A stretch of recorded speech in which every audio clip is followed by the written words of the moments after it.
All right, I think we're ready to roll.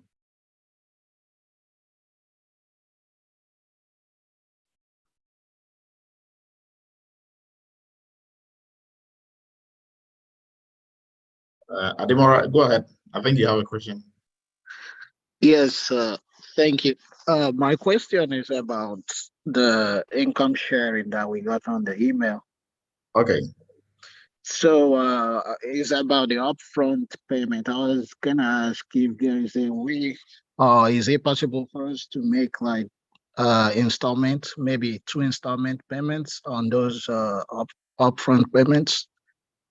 Yeah, so we just had it today and we sent it out. So like that I think I don't really think that should be a problem. We can talk about that one later on. But like that shouldn't be a problem. But reason why it took so long, I think we announced it a while ago. Reason why it took so long was we were going back and forth on the terms of it with our partners, right? We wanted something, that was going to be very beneficial. This is still beneficial, but we wanted something that was going to give more, to the students. And they are also doing business, so they are also looking at business. So we had to balance it out. But I think now we got to a really, good spot. So it is like a really good program that is going to help everybody who doesn't have the upfront money, like that whole entire sum, right? Isaiah, go ahead. Thank you. Good evening, guys. Hi, Dr. Dudu. Quick question. Will we get a list of what programs will work with that same email that actually went out? Will it have a list? Because I know you have a lot of different options and a lot of different programs out there. Okay, so actually, when you go to the link for the income sharing, it's only 3 programs that are on there. So those are the only ones that you can use it for. Right, so it's for the entry level. I think it's for the entry level, and then for the PCI expert and for the PCI specialist. So those are the 2 that the 3 that we are pushing out with this program for the time being. Great to know. Thank you. You're welcome. Julius, go ahead. Yes, Doctor. Nice to be part of the call. I am calling from Canada. So my question is 2-dimensional. So briefly, I just wanted to find out from you if how your program works with those in Canada. If at all you're receiving or you're training cybersecurity experts who work in Canada with Canadian companies, and if you have had any success stories. That's number 1. And then number 2, when I saw because I've really been following you a lot. I've gone through all the videos. I've been living, on your website all the time. So I was very surprised when I got a few minutes ago. I got the information about the income sharing program. So the question would be, I know Canada and America, they're almost like one people. So does it apply to us in Canada who will be interested in signing up? Yeah, so mostly with the financial institutions, like where they work, or the jurisdiction is sometimes a bit funny, but I think Canada will qualify. Just fill out the application and see if Canada doesn't qualify, it's not going to allow you to proceed, right? So like it's very easy to find out. Just try like you are going to, even if you are not going to finish the application. Yes. If it is not going to allow, Canada is not going to allow you to go to the next step. So you can give it a shot.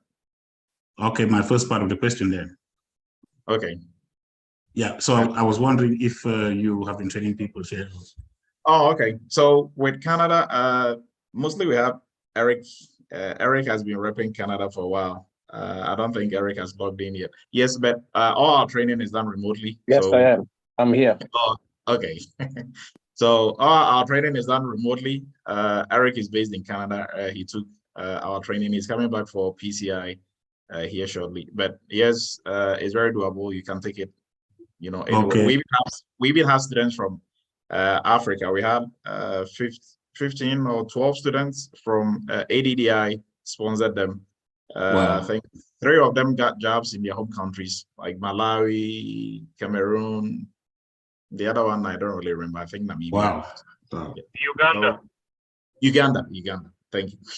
Oh, okay. Thank you, Isaac. Uganda. Isaac remembers that. Yeah. So just to confirm, thank you for the explanation. Just to confirm, so the PCI expert program it embodies the first part, right? So it embodies the specialist part, or it's separate? So the PCI DSS, we have two programs running. We have the expert and we have the specialist, right? Now the expert covers everything within the specialist, and then that was my question. Okay. Yes. Okay. Thank you very much. So is it possible for me to get Eric's contact, or like to talk with him? Oh yeah, put it in the chat. Yes. I mean, you can message him directly on here. Okay. Yes. Thank you, doctor. Thank you very much. Yeah, you're welcome.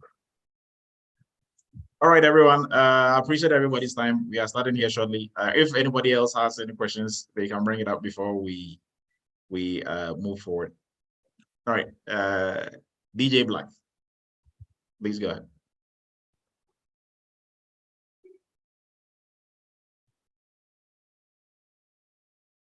I think you are muted.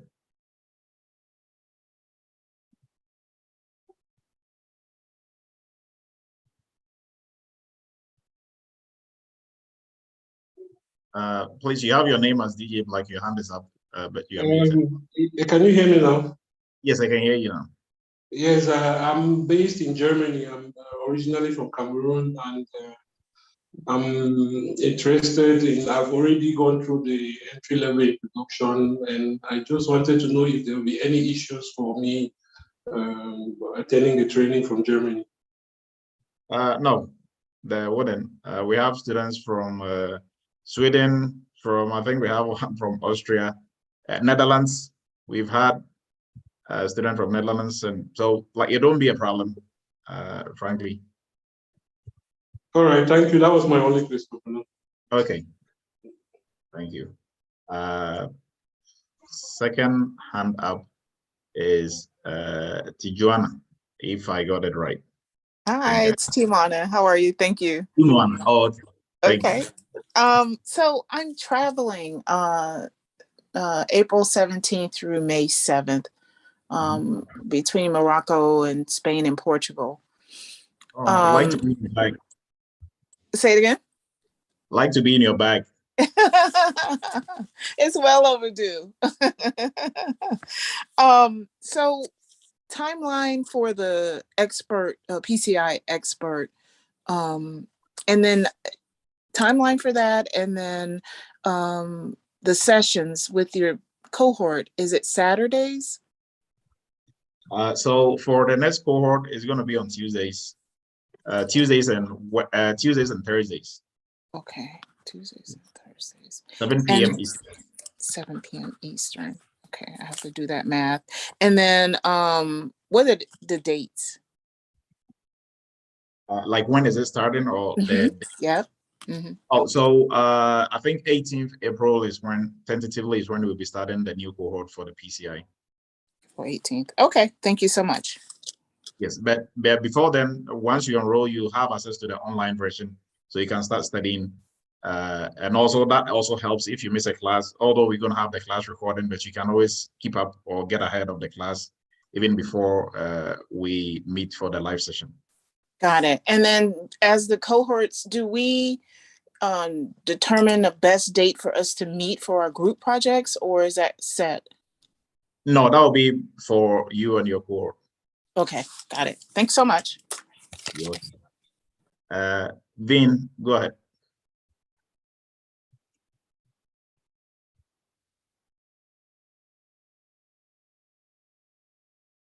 Hi, Dr. Du, it's Vincent here. Vincent. Yeah, real quick. If you've already made payments for the PCI, the expert classes, you know I'm enrolled in that. If you already made some parts of the payment and you still want to use this program, how does that happen? Like, do you have to do you get a refund and then re-enroll, or do they take what you've already paid and just add it to the lump sum? So, I mean, we can talk offline on that, but I think it was simply applying whatever you've made to the light sum, and then that's it for the deposit. Okay. All right. Thank you. Yes, you're welcome, Vincent. All right, everyone. So we'll be kicking it off here. Today we'll be talking about the secret to landing a six-figure cybersecurity job, but we will, talk about a lot of other stuff, all pointing to the secret, right? So we will get to know the secret at the end of the whole presentation. Oh, thank you, George, for your kind comments. All right, everyone. So we are starting time now. We are also streaming live on YouTube. So you can get us on YouTube. And you are welcome to Cyber Chat. If this is your first time, we do this every Friday, and we encourage you to be part of Cyber Chats, because always you are going to learn something new. We promised you that you are going to learn something new, and your time here is not going to be wasted. So we are officially starting. We have to address some questions, and before I forget, right? We'll be starting. I mean, spring has started already. Easter is coming up. We will be doing some giveaways. At least we will do 2 PCI and 2 entry-level courses. Next week during Cyber Chat is when we'll be doing the giveaway. If for most of our folks who've been part of the Cyber Chat for a while, in October, I think we gave almost like 30,000 plus of courses, right? There was a whole list, 10 people, different variety, and people got, I think some people still haven't claimed their vouchers for certification exams that they won, right? And all that is still there for them to take, and people got enrolled in the entry level and other ones. So we'll be doing that next week. So please, you can, let your friends and family know. Maybe probably they're going to be the lucky ones, or it's going to be you, right? So, and we are also going to roll out like a special promotion for the Easter, just a very brief one. And that way people can also take advantage of the courses, right, at a reduced price, right? So welcome everybody once again. Today's topic is the secret to landing a six-figure cybersecurity job. And before you say, is that possible, wait till the end, and you are going to know exactly what we are talking about when we talk about the secret of landing a six-figure cybersecurity job. Now, if you are in cybersecurity already making 6 figures, what we are going to talk about is still going to help, because guess what? You can still use that to, move up the ladder. So if you are in the early 6 figures, you'll be able to, get to the late 6 figures, or even get in the, jump from hundreds to the 200 side of the house. Okay, so everybody is going to gain something out of this, right? So let's begin. Welcome to Eretmis Academy. If you are new to the family, I'm Dr. Emmanuel Edu. I'm going to be the presenter for this session. I'm a former United States Army captain. I'm a QSA. I'm the CEO of a QSA company, Eretmis Inc., based in New York. I'm also the founder of Eretmis Academy, a training institute, training cybersecurity professionals, helping bridge the gap in the talent and also the knowledge gap in security. And I'm a former professor at University of Maryland Global Campus and also CTC. So that is a little bio about me, but enough about that. So what are we doing today? As usual, we'll be talking about, we will at least look at 2 cybersecurity two cybersecurity trending news, and then we will look at the secret of landing a 6-figure cybersecurity job. So we will look at overview of the cybersecurity job market, the demand for cybersecurity professionals within your state, within your metro area, and then also entry-level positions in cybersecurity, cybersecurity career switch, which is where a lot of most folks get stuck, right, doing the switch. Sometimes people get frustrated and they just give up, right? But we're going to talk more about that and what you can do, and then we'll talk about what the secret is, right? So let's start with some cybersecurity news. Now, in cyber news this week, TikTok, the United States Congress, they are on the verge of suspending TikTok or banning TikTok in the United States, right? I think previously President Trump kind of went on that line, and for some reason they just allowed it back. So TikTok is a Chinese-based social media company.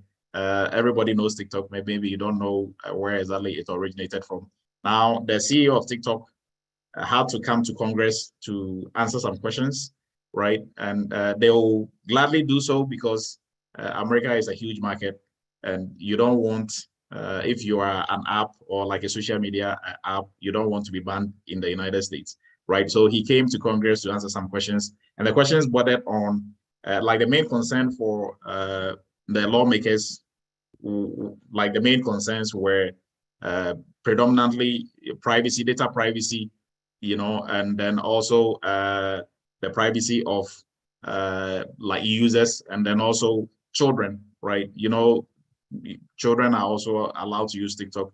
So preventing children from harmful events and harmful things that people are doing on TikTok that they want to mimic, right? So that was what the whole conversation about. The CEO being a CEO, just like how when they have the CEO of Facebook come to Congress, right? How it goes is similar to this.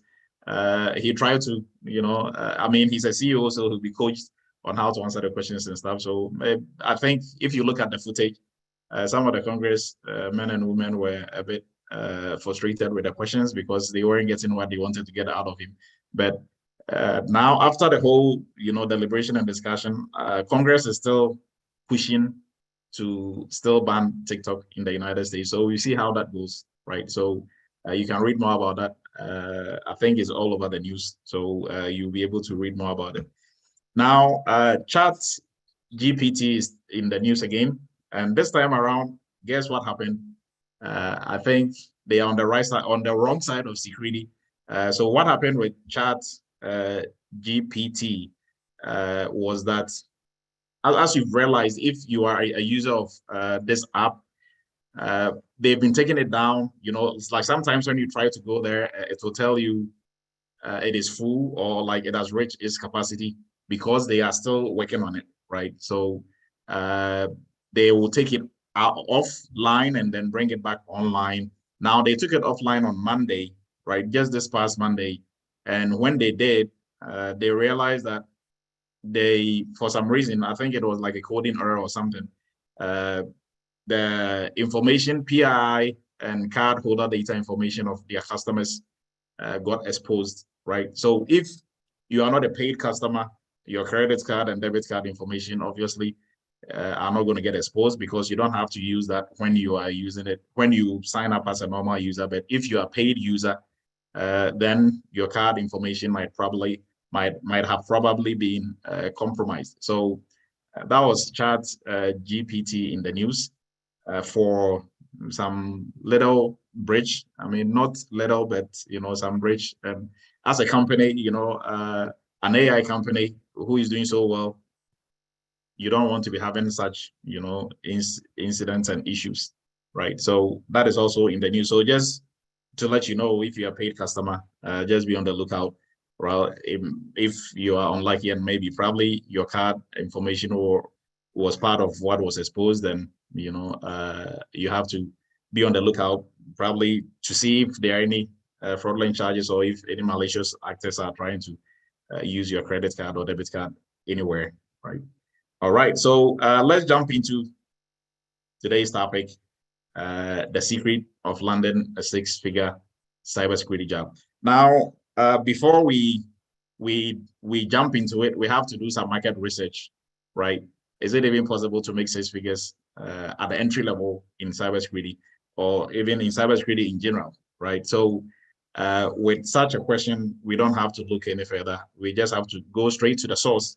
That is the US Bureau of Statistics, Labor Statistics. And we are going to go to their page, do some research on there. Everybody is going to see, exactly how to look for information information about, different jobs and job titles and different industries, right? So this is going to be a learning process, not just for cybersecurity, but if you want to do a research into any career, what we are going to do is what exactly you are supposed to do, right? And from the statistics from this government agency, cybersecurity is growing at a rate of 33% and even more. So because like this was, I think this was 2020, 2021 was when they came up with this, right? So I'm going to unshare my screen and then we are going to go straight to the website for US Bureau of Labor Statistics. And we are going to learn about cybersecurity professionals and how much they are earning, their average or mean salary and all that. So please bear with me. We're going to bring that up here shortly.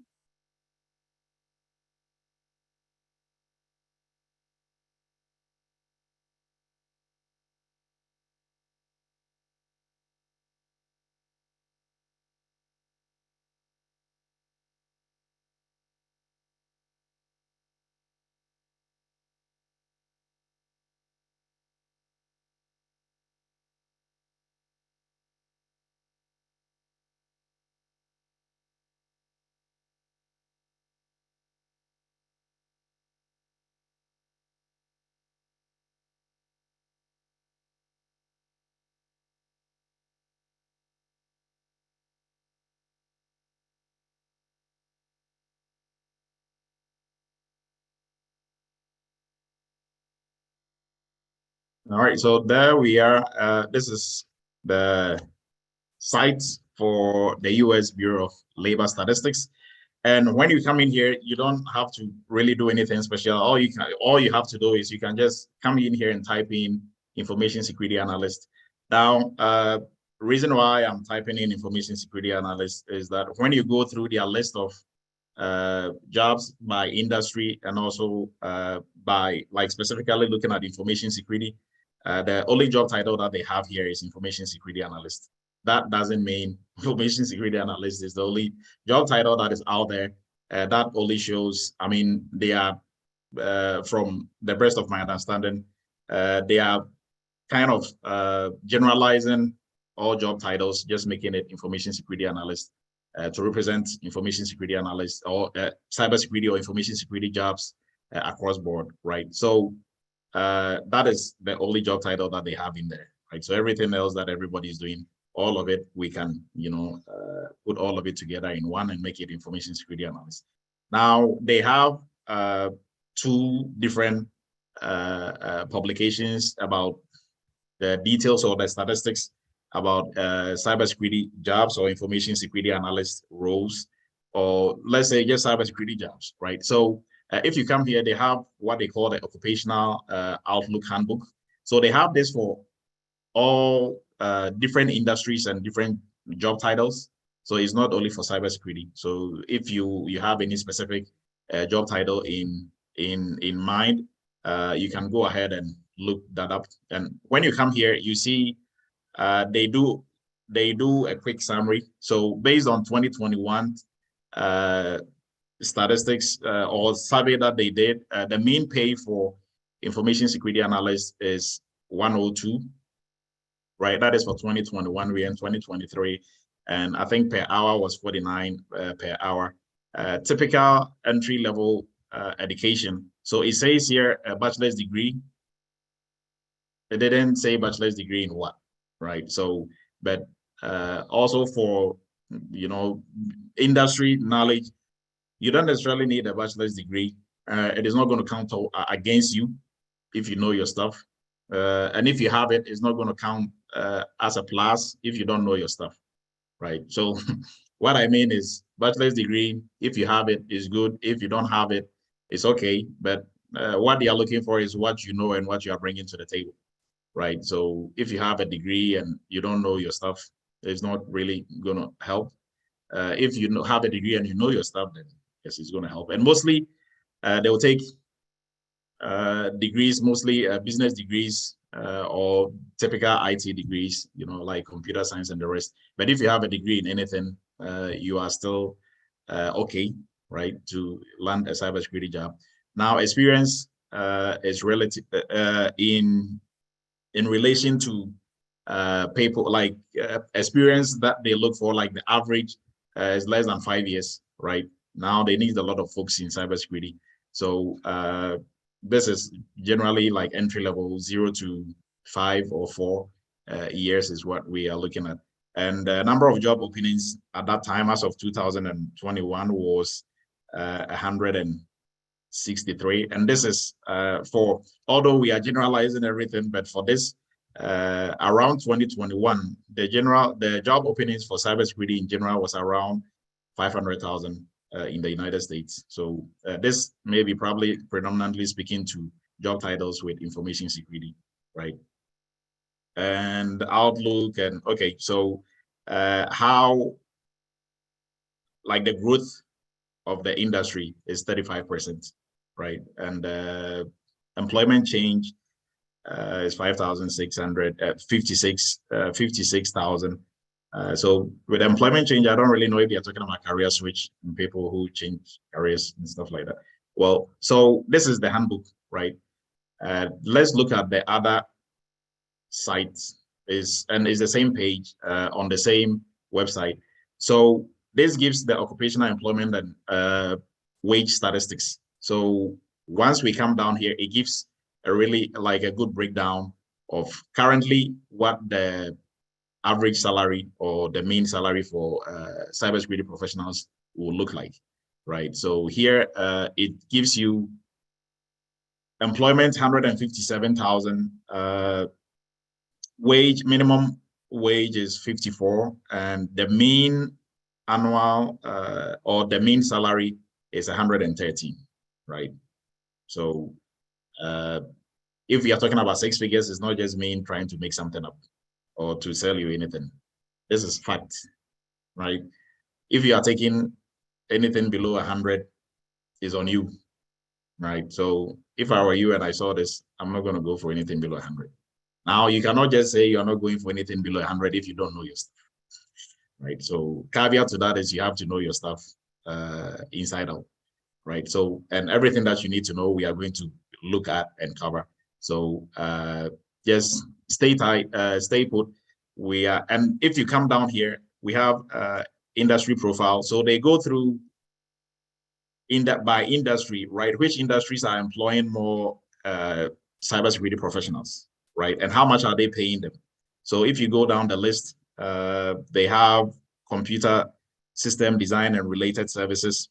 Now, if you click on it, it's going to give you like a rundown of maybe probably companies or similar companies, or it's going to give you like a list or exactly what they mean by computer systems design and related services. Now, if you do government contracting and all that, you know, this is like a big classification of a whole variety of companies that do different things, right? So this is how they classified a lot of like companies together. So companies within the computer systems design and related space, they employ 42,000 plus of security professionals, and minimum wage is 53. No, that is mean wage is 53, and then also the mean wage is 110, right? And the list goes on. So just to show you that you can even do your investigations and go down the list, and you'll be able to, you know, see who is paying more for what, right? So I think that the mean for other information services is really high, is 100 and almost 150, right? So we can go down the list. There's, you know, more, and then when you come here, they have by state. They've listed it by state. So which state, state with the highest employment level in information security, they have it by state. So Virginia is the highest, followed by Texas, followed by Florida, New York, and Maryland. That is not to say if you are not living in any of these states, you're not going to find a job.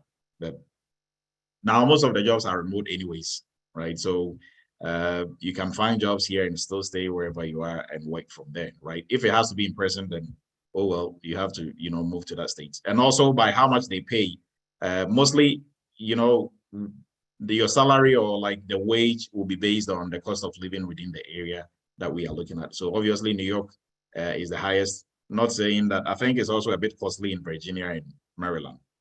So, but Florida is also a bit costly. Maybe I bet to differ, but and Texas, Texas is 100. So okay. And all these are statistics from the U.S. labor statistics. So, I mean, what do I know? What is there is what, you know, is like what is there is what is there. Maybe what I think might not be that accurate.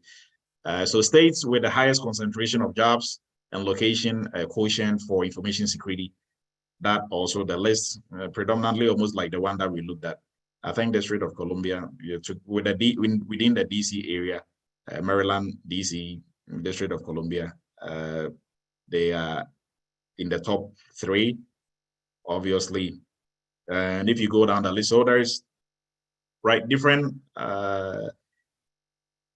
different tables and statistics for. My point is, you can come here and do a lot of research, right? See by state, or which states is employing or paying more, which states needs more security professionals, and we are going to look more into that also as well here shortly, doing some more investigations into the job market, right? You have to investigate the job market before you try to even look for a job, right? So you just don't go applying blindly. If you want to hit the 6-figure mark, and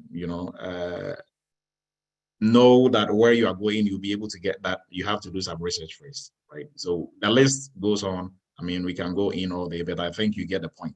So everybody, you just have to Google bls.gov and it's going to bring you here, right? So everybody should be able to do this. Now let's go to the next page, or then the next website that we are going to use for our market, investigation. So this page is website that we are going to use for. Okay, I think somebody muted themselves. Okay, so this is also another page that is run by Department of Commerce. Is cybersec.org. So I think most people who've gone through cybersecurity for beginners, the free course, we looked at this in there, so you should be able to. I mean, most people have exposure to this, right? Before I continue, I think Bernard had his hand up. I'll let Bernard go. Bernard, go ahead if you had a question. Thank you, Dr. Edu. I'm so grateful for the opportunity. Yes, with regards to TikTok, something keeps baffling my mind always, and because you have been there before, I think you'll be able to shed some lights on it. TikTok boss was asked to come to Congress to answer a few questions. Mm-hmm. My question is, these politicians, I know most of them have their professions before becoming politicians. The questions they were asking and the answers they were getting from the CEO of TikTok, if you are not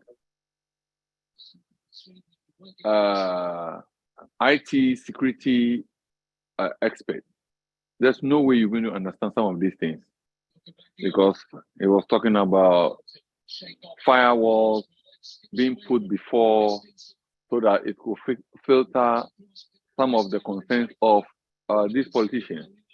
So my question was that if these guys are not cyber IT guys and the CEO was saying all this stuff to them, how are they able to comprehend and understand exactly whether he's making sense or he's not making sense?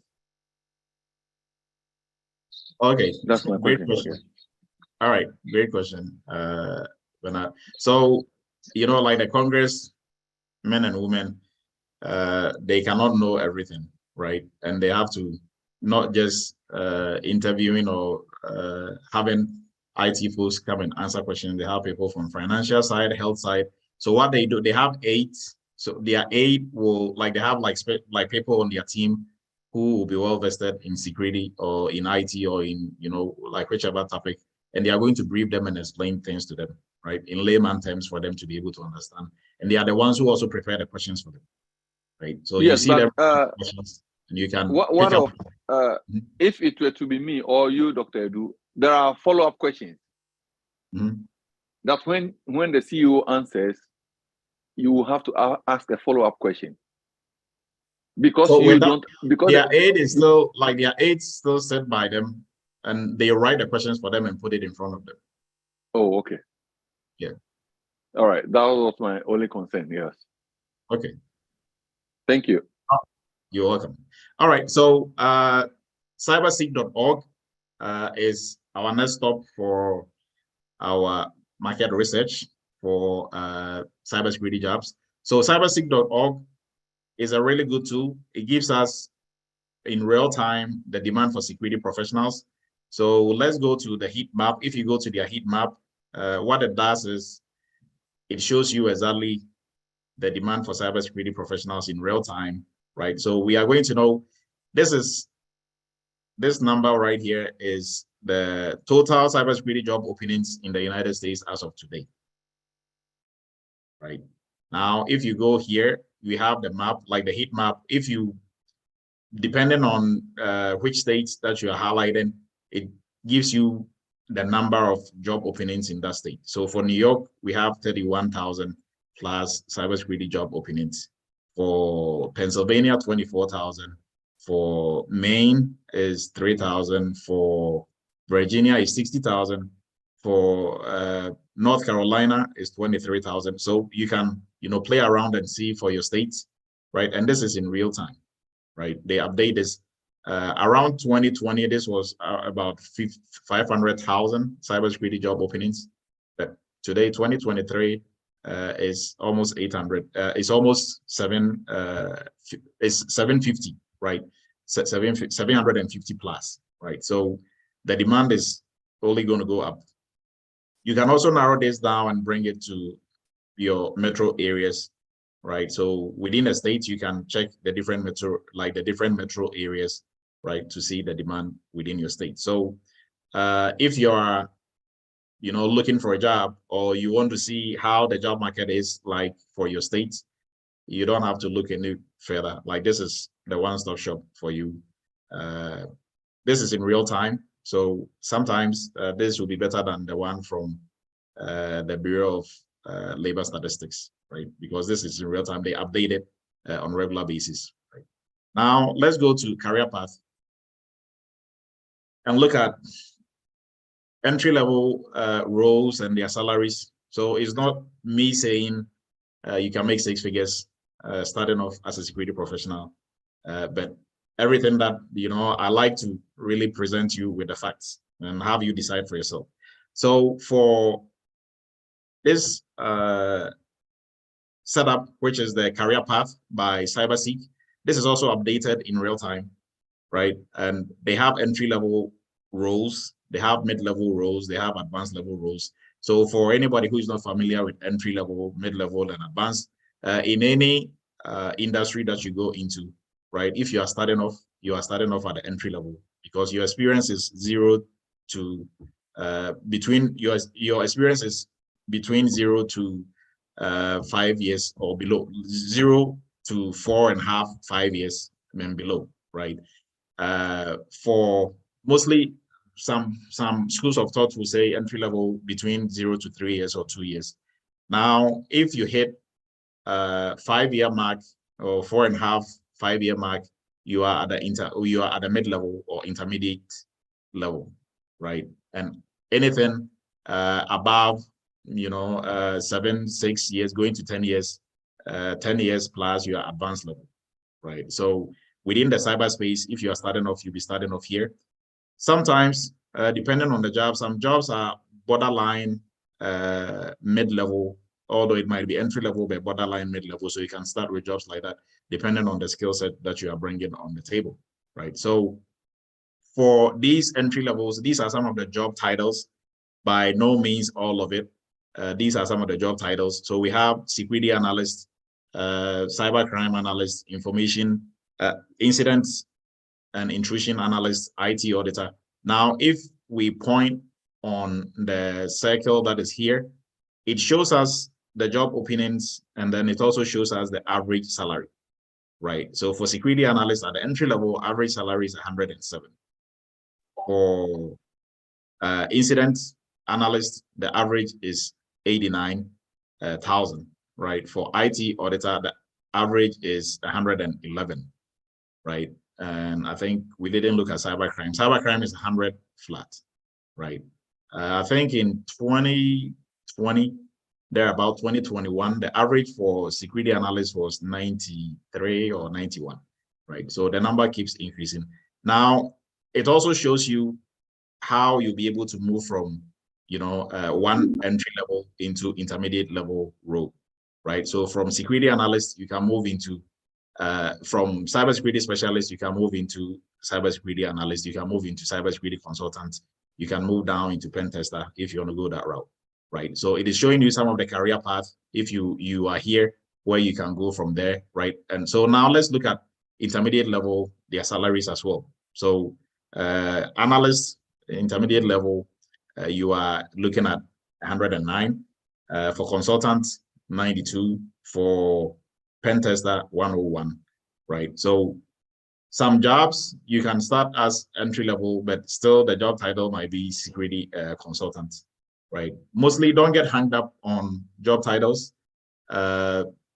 You can be a security analyst here, and somebody will be a security. So you can be a security analyst for one company, somebody will be a security analyst for company B. Both of you will be doing two different things, right?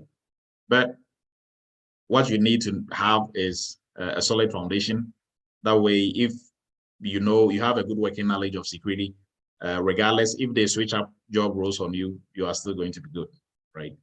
Because if you get hung up on job titles, you go into the job, and guess what? Probably what they have listed, they change their mind, they're going to have you do something else. So if all you knew was incident response, then you don't know anything else aside that, then you're going to run into issues.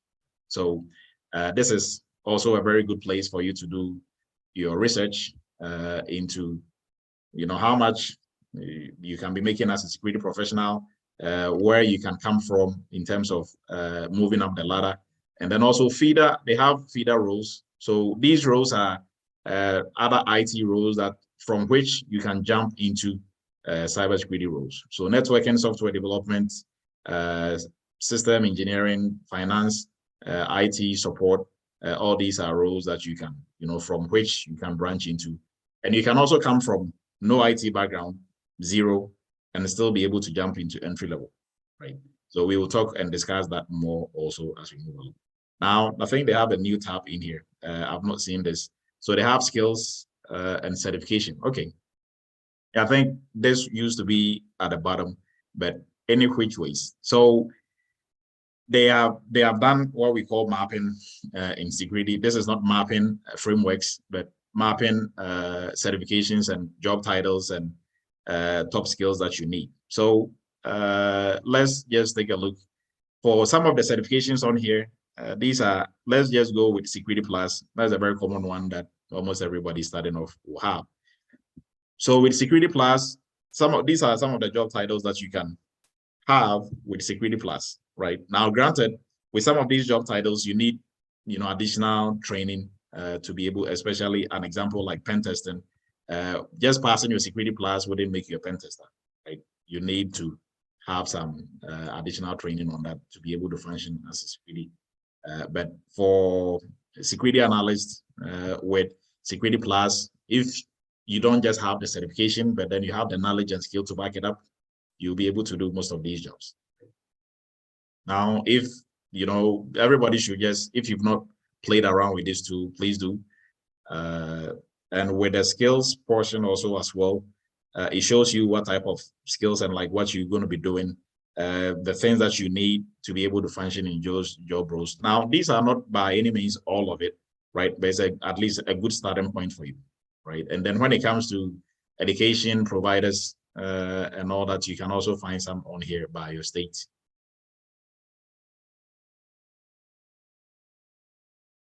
Yeah, so you can also find by your state, right? I think we had Eretmis listed on here last time, but I'm not sure if Eretmis is still there. Let's just give it a shot.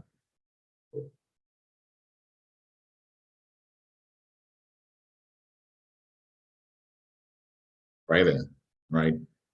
So Eretmis is also listed as one of the training institutes that you can on CyberSec, which is pretty cool. All right, so any questions on this before we move on? Congratulations, sir. Oh, okay. I mean, we've been there for a while, but I don't think most people even know. Congrats, Doc. All right, so Great job. Thank you. Doc. Thank So you. proud of you.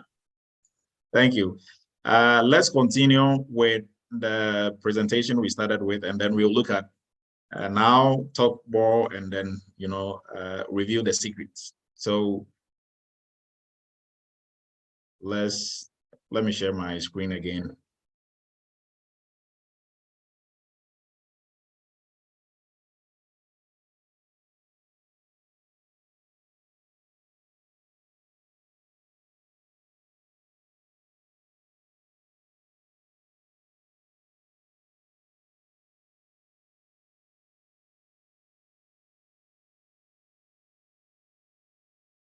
All right, so the next thing that we are going to look at, if we are looking at how to, or we are looking at the secret of making 6 figures as a security professional, most folks are switching from other careers into cybersecurity, or even if you're in cybersecurity already or in IT, you want to upgrade, right? Get a high paying role and a role that you're going to do more, obviously. Now, you cannot do the switch or you cannot do the upgrade without going through the following items that we'll be talking about, right? So we are going to look at these items one after the other, and then we will explain it a little bit further. And then once we're done, we talk about the secret, and then we open the floor for everybody to also chime in. Now, you cannot do any of the switching or upgrading without one, education, right? And what do we mean by education? Education, there are 3 main ways that we can go about, the education that we are going to get to be able to start a career in cybersecurity or upgrade ourselves in cybersecurity.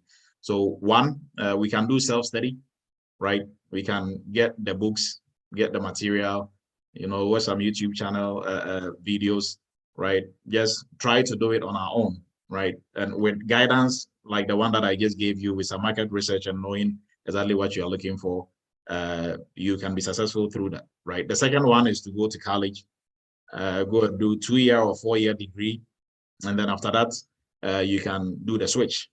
Or the last one, you can do what we will call in the industry bootcamp. So 3 to 6 months, 9 months training, and turn around is really quick, get into the industry as well. So 3 ways that you can go. So with self-study is the cheapest out of the 3. College, obviously, the most expensive out of the 3.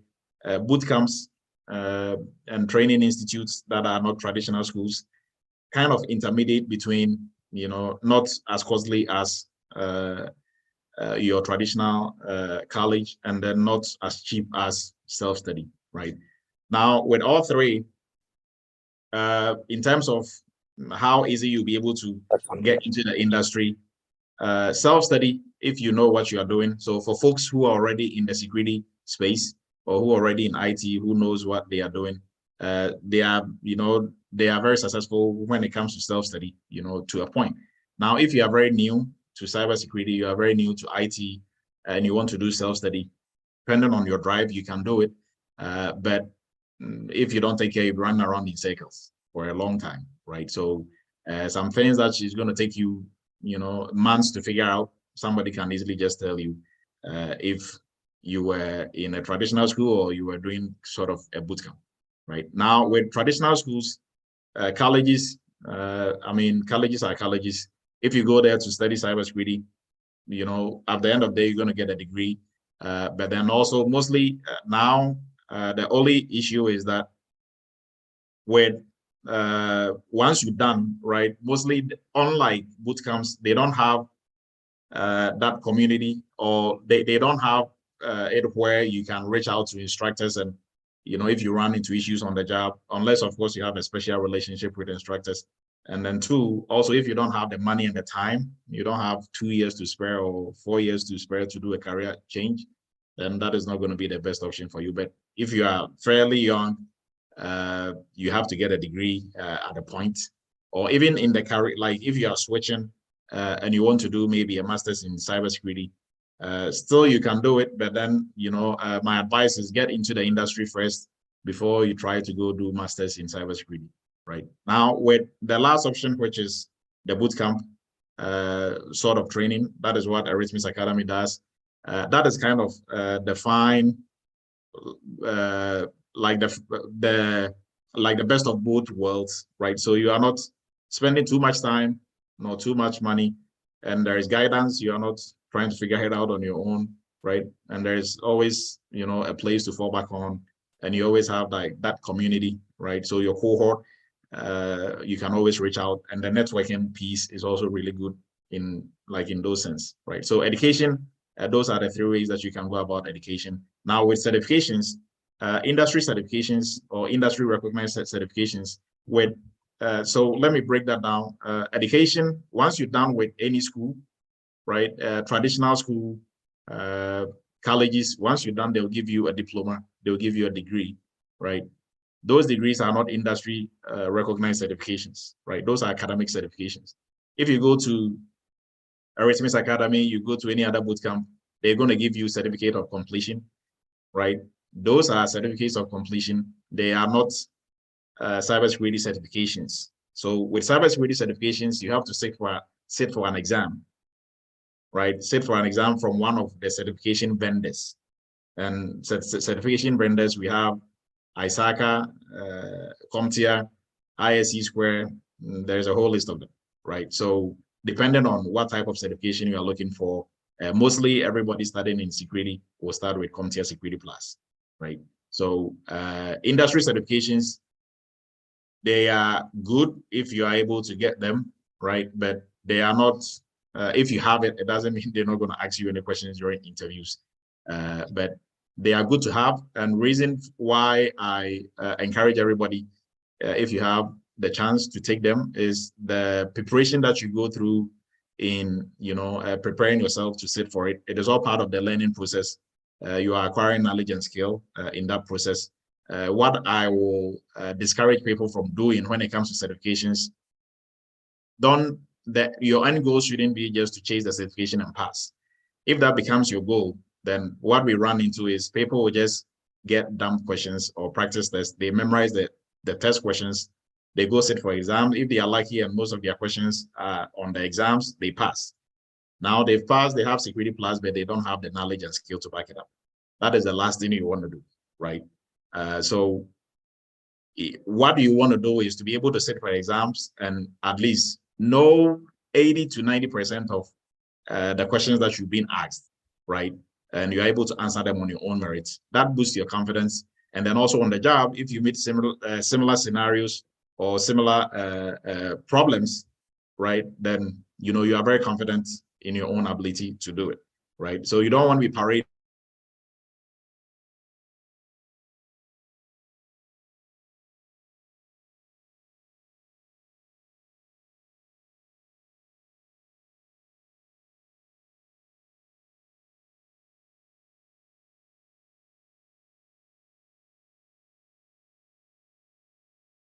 Did we lose him?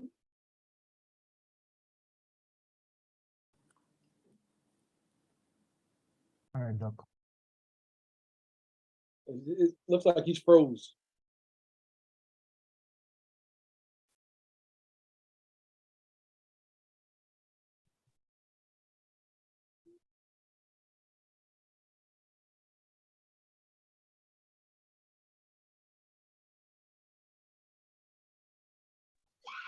Doc, blink if you've been hacked. No, I think he's working. He's not in the US. He's outside the US. That's why.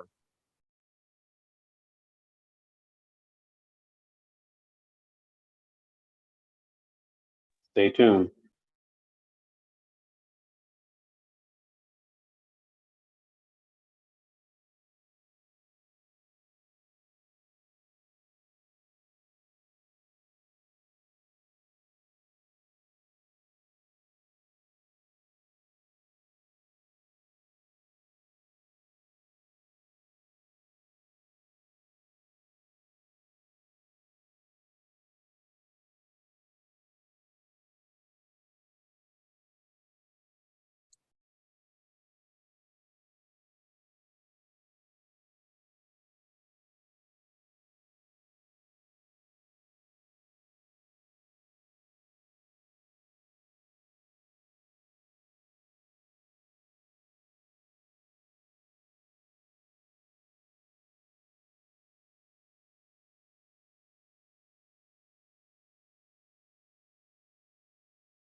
Hi everyone, sorry about that. So I had some little technical hitch. I hope everybody can hear me.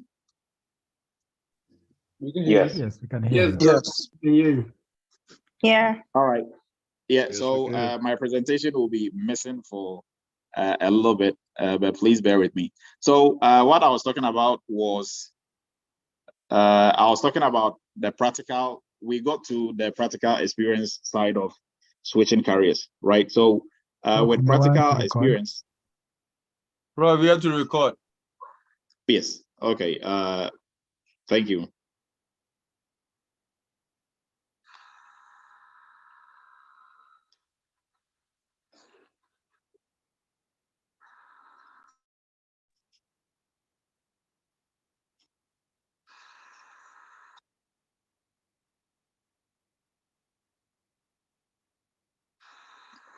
All right. So hopefully everybody can still hear me.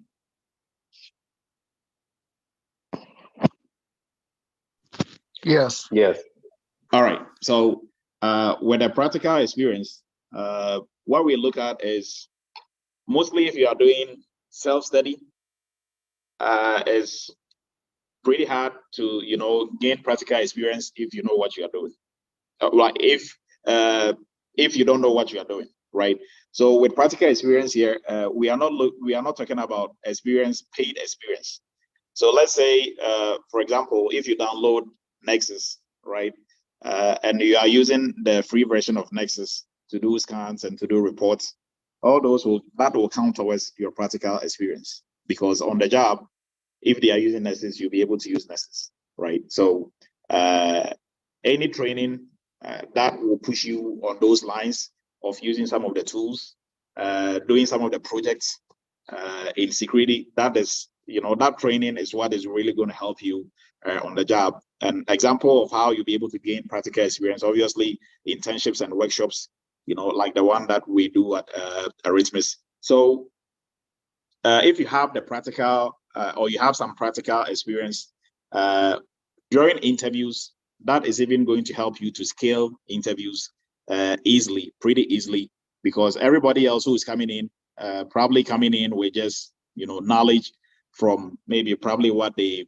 studied or what they've been taught.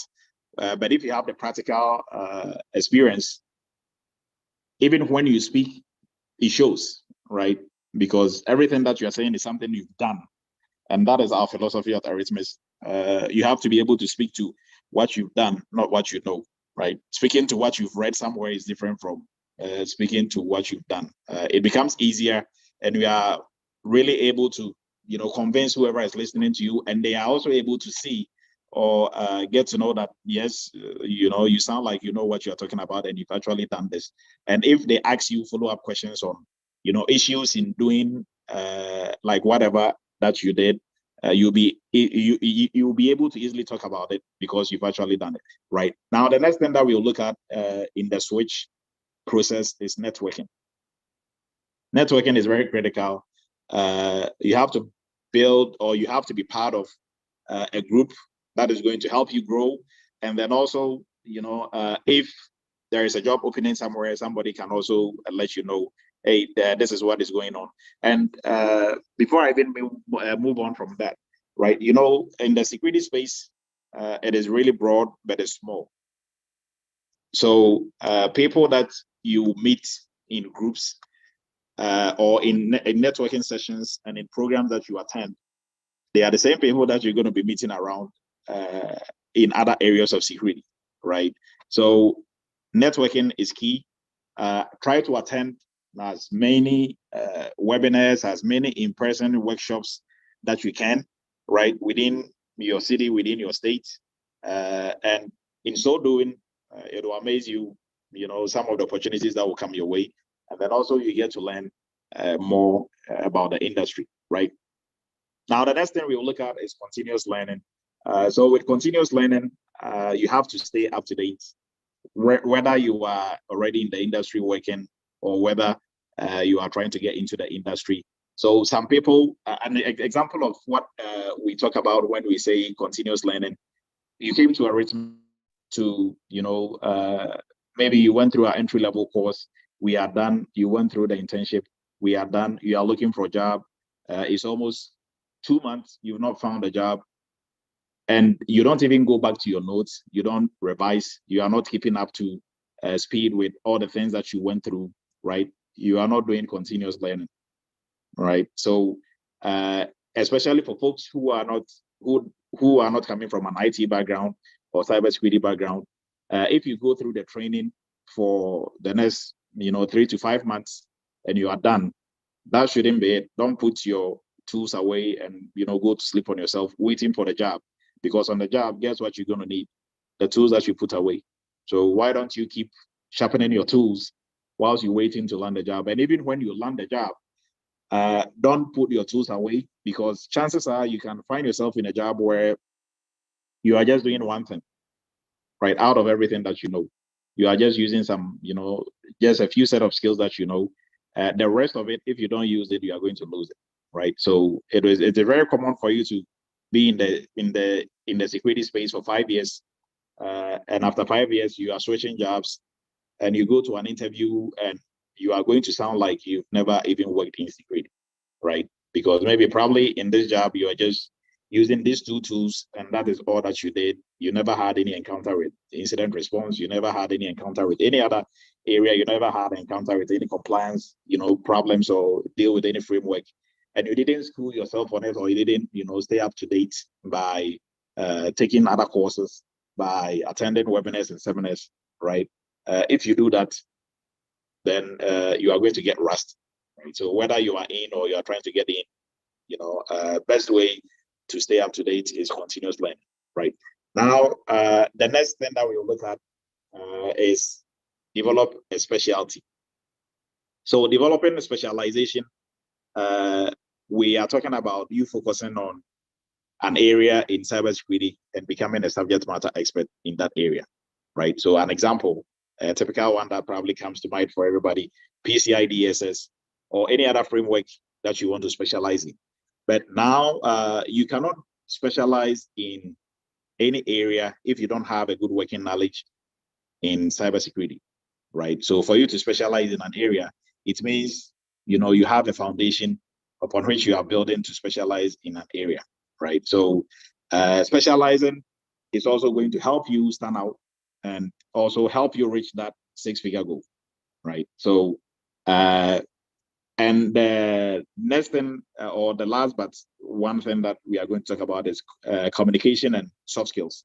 So soft skills, everybody who's been with the Eretmis family for a while, I'm a big, I stress really big on soft skills, right? Because the reason being that most of our students who will go to interviews all the way to level 3, right, to the 3rd interview and don't get the job, reason why they don't get a job is not because of their technical knowledge, but because of soft skills, and how they are able to demonstrate that they have the soft skills needed for the role, right? So most people think doing career switch or upgrading, you need only technical knowledge or like technical skills, right? It's not only that. Some jobs require you to have more soft skills than even technical skills, right? So we just have to keep note of that. So what do we mean by soft skills? So your critical thinking skills, your communication skills, interpersonal skills, all those, a whole list, leadership, management, team player skills, being able to lead a team, right, to accomplish a mission, all those will count towards your soft skills, right? And everybody on this call is bringing on board some soft skills from other industries that you've worked in or other jobs that you've worked in. So just from the get-go, you have some skills already that is needed in cybersecurity. So if you add to it, you are already there. So probably maybe 30% of the skills that is needed, you already have, right? But it's just you being able to identify what we call transferable skills, right? Transferable skills being the skills that you can transfer from your present job into the cybersecurity space or whatever job that you are looking, or job role that you are looking for in security, right? Now, the next thing that I will talk about is tailoring your job search, right? So to be able to be very successful, or like one of the secrets in London, a six-figure security job is to tailor your job search, right? So one, you have to customize your resume and a cover letter for every single job that you want, right? I know for our students, we have some techniques for the job application. Tailoring your resume and cover letter is one of them, right? So you can't just be using one resume for all jobs. If you do that, there's going to be a lot of frustration because most of these jobs are going to pass you by, right? So if you tailor, and how do you tailor your resume to a job is making sure that you have enough of the keywords in the job description in your resume and your cover letter. Now, cover letter is big.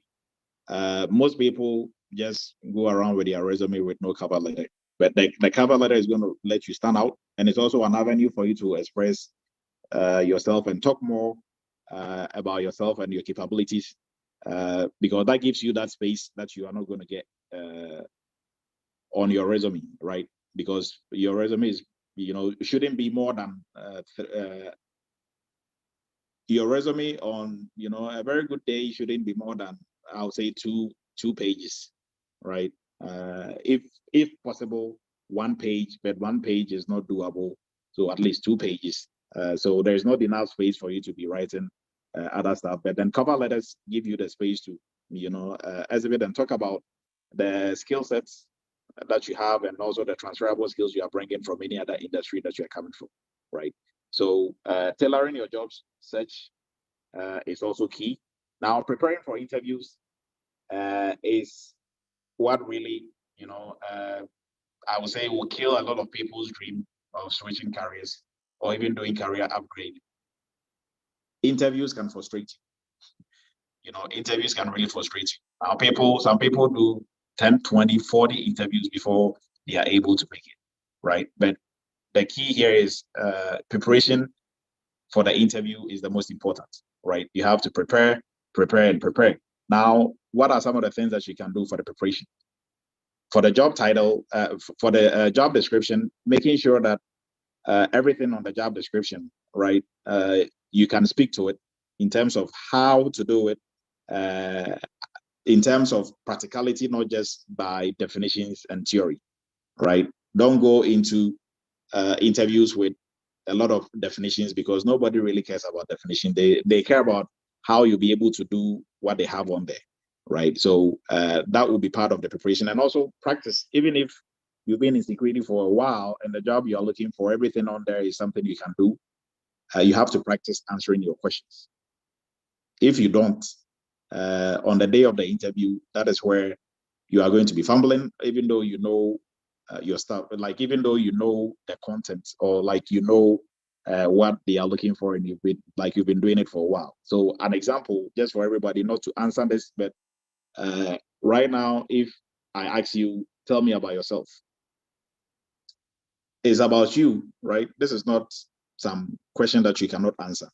But if I tell you, tell me about yourself, if you've not practiced telling me about yourself, you are going to be all over the place, right? And now you don't know where to start, whether to start talking about your family or work or educational background, or right. But if you've practiced, I'm going to talk about this first, this second, this third, and it's going to be only 4 lines or 3 lines or 2 lines, right? And then that's it, right? So practice. I mean, in the Army, everything that we do, they said you have to do 3 main things. The first one is to practice. Second one is to practice. Third one is to practice, right? So you're not going to get it wrong. You're going to rehearse, or practice till you have it down, So I can't stress on that enough during interviews. Now, we are going to talk a little bit more about interviews and the types of interviews that you are going to go through, right? Now, the next thing that we'll look at is persistence. Be persistent. Be persistent. For a company to pay you 6 figures, is not, something that they're going to hand over to you easy, right? If you are lucky, like Sheila, then you're going to do 1 interview and get the job. Or even if you are lucky at like Michael Max, then you don't even have to interview. They're just going to give you the job, right? But for everybody else, you have to go through the mill, do your interview, at least 2-3 interviews. So reason why I'm talking about being persistent is you cannot, right, land your dream cybersecurity job if you don't interview for it or if you don't push. You are going to have some bad interviews, some good interviews that you think you almost nailed it. It's not going to work out, but you just have to keep pushing, right? That is how it is. You just have to keep pushing. Now, we saw that the demand for security professionals is very high. That doesn't necessarily mean that if you go to interviews, you are just handing out positions like candy, right? Because the job role that you are going to assume is very sensitive, right? So you are going to help the organization protect their infrastructure. So they want to be sure that whoever they are bringing on board will be able to do the job, right? So being persistent, and when we open the floor, there's a lot of folks on here who are going to tell you their story. If you are not persistent, you are not going to win, right? If you apply for 2-3 jobs and you give up, how would you know if the 4th job was going to be it, or the 5th, or the 6th, right? So people who stay with it are people who win, right? And not just staying with it without learning anything as you're moving from interview to interview to interview. As you're going through interviews, you are going to learn more. So I tell everybody, interviewing is, even if you landed your cybersecurity job, just do interviews for fun. Reason being that whilst you are doing interviews, you are learning more about the industry. You are learning more about what employers are looking for, right? So if you landed a job, you've been working for a year, you've not interviewed, you are getting rusty, right? You are getting rusty. So as you are doing interviews now, you know the new trends that are going on, what employers are looking for. So now you can come back and do your homework, right? If they pick you for the job, you can decline the offer if you cannot combine it with your current job. But if you can combine it, then oh well, right? But interviewing, if you have to go through 10 interviews to land your cybersecurity job, don't look at the interviews as, like a big hurdle. Look at it more as part of the learning process, because you are learning about the industry as you are going through interviews as well, right? So interviewing and being persistent, I cannot really stress on that enough. So now let's jump into interviews. So for cybersecurity interviews, typically you go through 3 interviews, right? Typically you go to 3.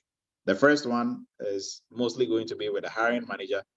The second one is going to be with, it's going to be your technical interview. So that is probably going to be with some technical lead or a manager, or somebody on those lines. Sometimes the second interview will be half and half, so technical and a little bit of soft skills. Now, mostly after you've scaled the technical interview, your last interview is going to be with somebody in top management, so either a VP or a CISO or CIO, one of those. And those interviews are going to be the killer, right? Those interviews are going to make or unmake you. Reason being that those interviews are not technical. They are soft skills, purely soft skills, and your personality, right? So most people who scale the technical, they'll go from, first interview, second interview, they go to the third interview, and they're like, I almost made it, or, I think I did well, but they didn't, pick me. So a typical example from one of our students who went for the last interview, and, he came back complaining about the lady didn't ask him anything. They were just chit-chatting. And then next, after that, she sent him the recruiter sent him an email saying they are moving on with somebody else. The lady didn't approve him. I mean, he went through the technical, he was good. Now, and some of the questions that, he was asked during the normal, what he thought was an innocent conversation, right? Rather more so than an interview, was the VP, or I think the CISO, was asking him about, where he went for, like what school he attended, why he chose that school, how many kids does he have? Why is he living in the states he wants to live in, or why did he move from maybe New York to Texas? What, just it's like everyday conversation, trying to know you. And then once they were done, she's like, no, I'm not picking this guy. Anybody knows why they will go with somebody else, even though they were not asking you really, technical questions or any questions that you thought were just conversational. The key here is it wasn't conversational, right? Those questions that they are asking you, they are looking at your analytical skills. They are looking at how you make decisions. So all these are soft skills that they are. So if they ask you, why did you why did you choose the school that you went to? And your goal is like, your answer is because it was close to my house, right?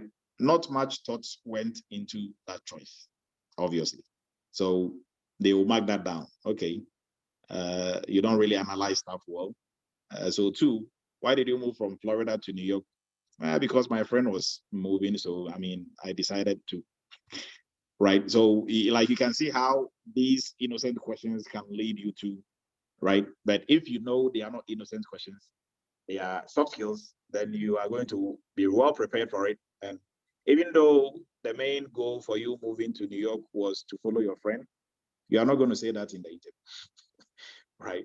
You are going to make it, make it more analytical, right? And make them know that, you put some thought into it, right? So the third interview is the killer. So everybody, just to let you know, pay attention to the soft skills aspect, answering interview questions. So mostly with soft skills, some of the questions they are not going to ask you directly. So just like what I was talking about, the experience one of our students had, they are going to ask you in a conversational way or something of those nature, and then they'll just be checking off based on the answers that you are giving them, right? So just be cautious of that. Now you know that secret, right? So last thing that we'll look at before we talk about the secret is leveraging your non-cybersecurity skills. So from all industries, there is something that you can bring on board into the cybersecurity space, right? So you have to identify, you have to be able to do what we call identifying transferable skills, right? Sorry. So identifying transferable skills. Go ahead. Like, was somebody asking something? Oh, okay. I think Sorry, your sharing is off.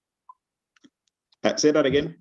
The screen sharing is off. Yes, the screen is off because I was having some technical issue here. Oh, okay. Yes. Thank you. All right. Yeah, so going back to the transferable skills. So transferable skills, there are a lot of skills that you are bringing into cybersecurity without you knowing, right? So aside just the soft skills, based on whichever industry that you are coming from. So an example, a very typical example. So if you are a teacher, right, and you are switching to cybersecurity, now the area of cybersecurity or the job that you are looking for in cybersecurity can also be teaching. You can easily switch over and then be teaching security awareness, be like your focus is going to be security awareness training, right? So you can be a trainer elsewhere, get into security, and still be a trainer, right? So although you need the cybersecurity knowledge and skill, but the act of being a trainer still remains the same, right? So if I'm looking for a security trainer, right, somebody to do my security awareness training, and on your resume, you've gone through training, you've done cybersecurity, but on top of that, for the past 20 years, guess what you've been doing? You've been teaching and training.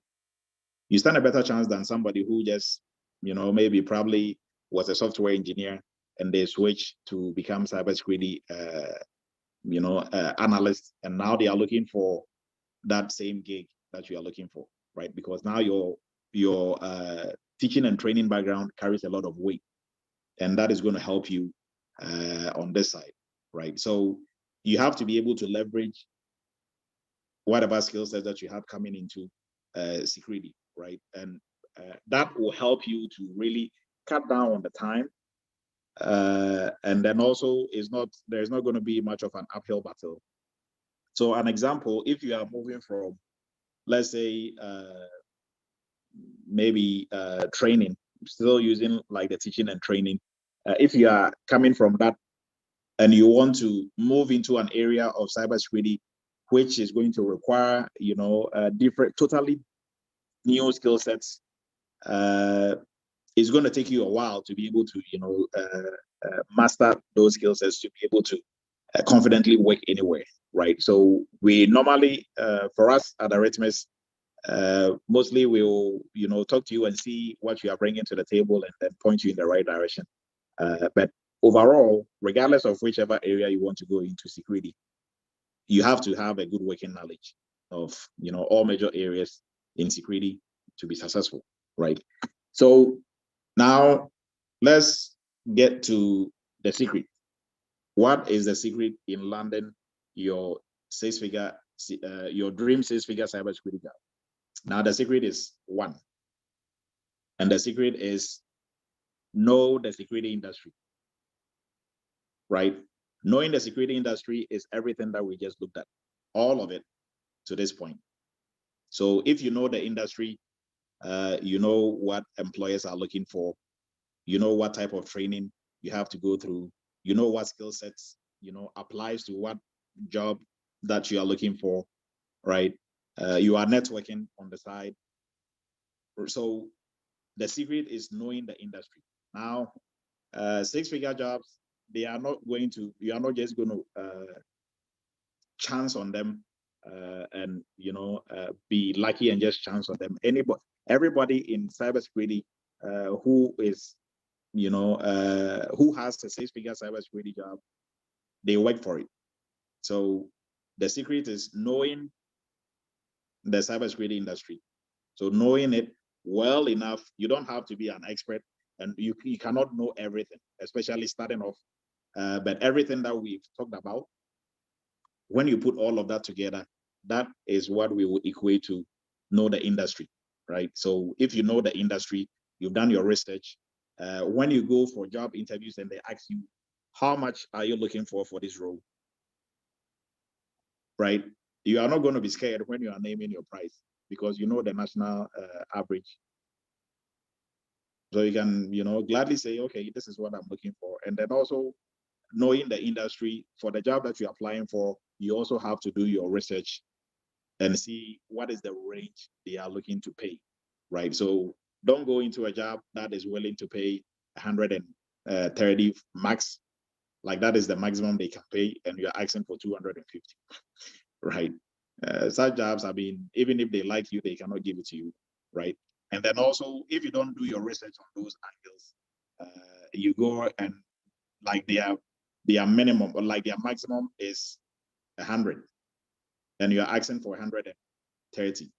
You cannot drop 30 by 30K and say, okay, I'll still accept the 100, even though I wanted like my least was 130, right? So all that is knowing the industry. So everything that we talked about, the secret to everything is knowing the industry. And knowing the industry, we touched on everything that you need to know to be able to be very successful. Now, although we didn't go too much into different programs where we talked about education, right? And we talked about all other areas as well, right? So we will leave the floor for any questions. And for folks who just joined us, the income sharing agreement, the income sharing program, we sent it out by email to everybody. And then also on our chats, we also posted it in the groups, in the different groups. So if you're interested in the income sharing, you can go ahead and sign up for that. And also for our next PCI class, the live session is starting tentatively on the 18th of April. Now, next week during Cyber Chat, we are going to give out 2 PCI courses and then 2 cybersecurity entry-level courses. It's going to be at random selection, right? Last time, some folks were sending us emails behind the scenes, asking that, they should be the lucky selected ones. It's not going to work that way, right? We are fair. It's going to be based on, random selection. So I'm not going to tell you the criteria based on which we're going to select, but the lucky ones are going to have access to those courses, or like they are going to be they are going to get sponsorship from Eretmis, and they will be enrolled in those courses, right? And also, we're going to be running a short Easter promotion, so we'll also be on the lookout for that. Now, we're going to leave the floor for questions. Ike, go ahead, Ike. Sorry. Okay. Can you hear me? Yes, I can hear you. Okay. Thank you so much, Dr. Adu. I wanted to know regarding the resume you talked about. What about if someone job previous background is not all that like something big? Is the person going to add it on the resume at the end of the course, or would you advise the person to, leave it alone and just put something like something more better? Okay, so if I got your question right, you asking if somebody was working, like they are in a different industry and they are switching to cybersecurity, how are they going to go about their resume? Is that what you asking?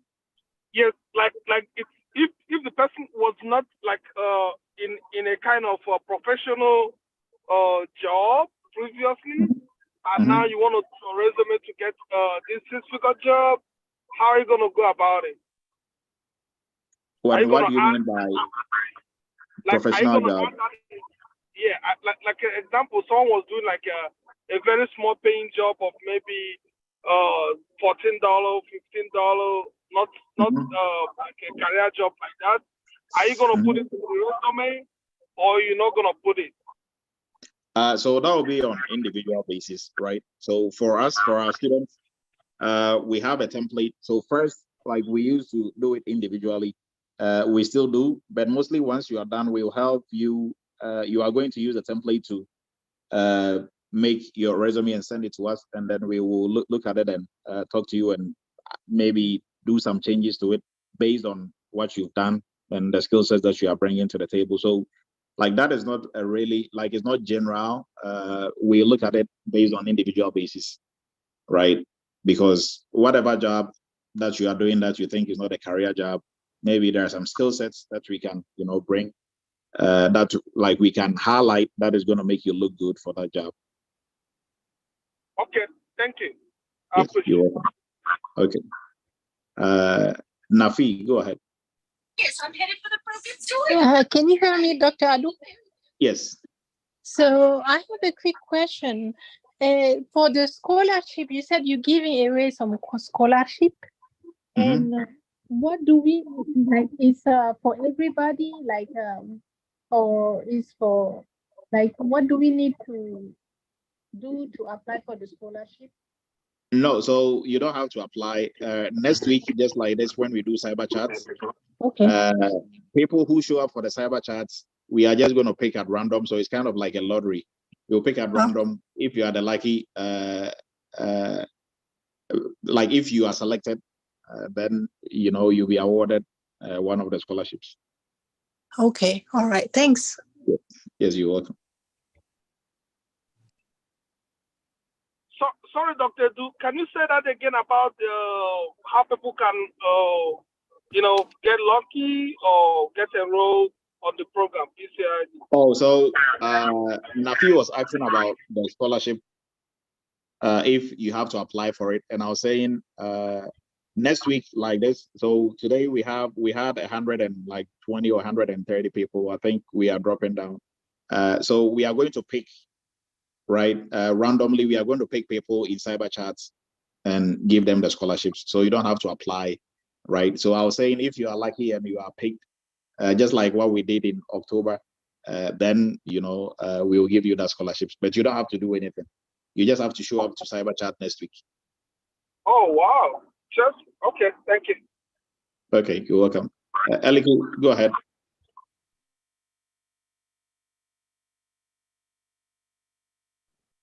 Good evening. Yeah, good evening, Aliko.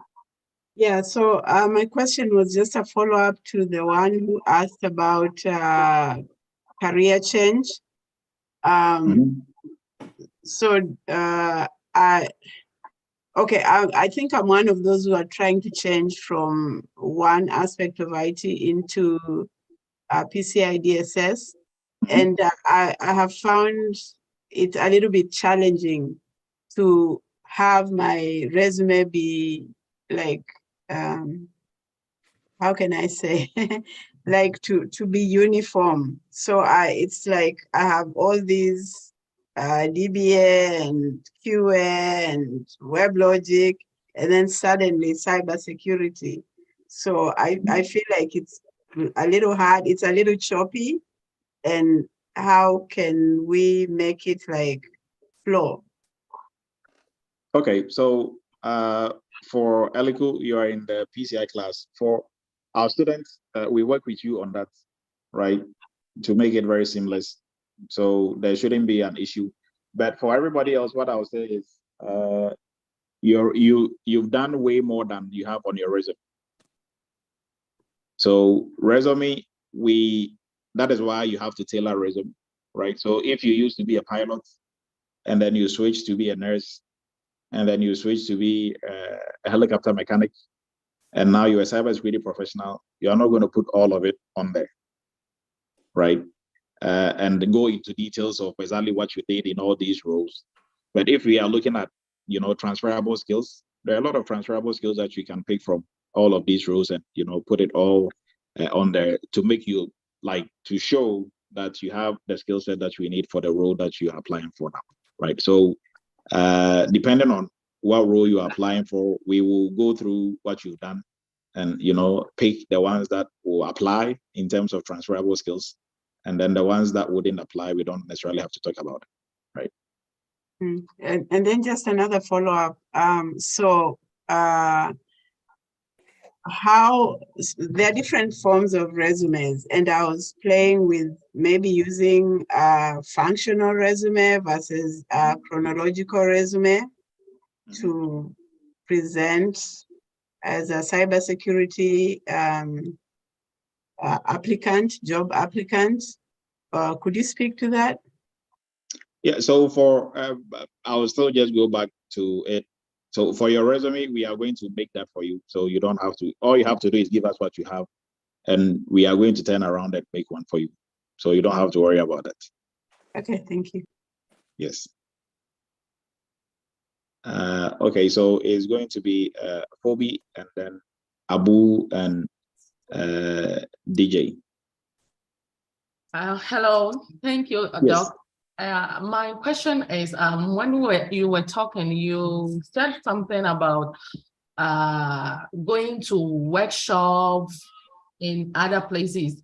I wanted to know, how can you know that there is a workshop going on somewhere so that you will join to get more, knowledge? So for webinars, right, go to, everybody can take this down, Bright Talk, Bright, like bright light, Bright Talk.